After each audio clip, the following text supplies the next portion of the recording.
যদি তারা খুশি না হয় তাহলে তারা চাকরি ছেড়ে দেয়। আসসালামু আলাইকুম। একজন দিনমজুর মাসে 10,000 টাকা ইনকাম করতে গেলে তার জীবন বেড়ে যায়। 300 টাকা ইনকাম করার জন্য তার 8 থেকে 10 ঘন্টা পরিশ্রম করা লাগে। আর আমাদের শিক্ষকদের এখন তো বিশাল, আসলে কি রাজকীয় চাকরি যাকে বলা যায়, 4 ঘন্টা সর্বোচ্চ 5 ঘন্টা স্কুলে ক্লাস।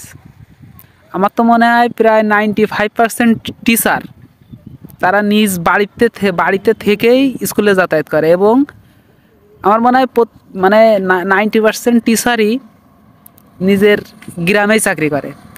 এখন এরপরেও তাদের দাবির কোনো শেষ নেই।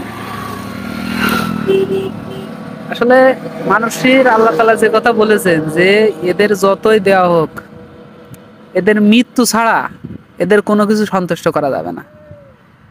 তো আজকে ফেসবুকে এক পোস্ট দেখলাম, একটা প্রধান শিক্ষক, রাজশাহী মনে হয় বাসা, তিনাকে বদলি করা হয়েছে আপনার বরিশাল।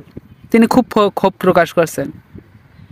আসলে তিনারা বাস্তবতাটা জানেন যে বর্তমান সময়টা আসলে কেমন যাচ্ছে, একজন দিনমজুর কতটা পরিশ্রম করে এবং কত টাকা ইনকাম করে, তারপরেও সেইখানে থেকে তারা খুশি না। আমার মনে হয় যদি তারা খুশি না হয় তাহলে তারা চাকরি ছেড়ে দেয়।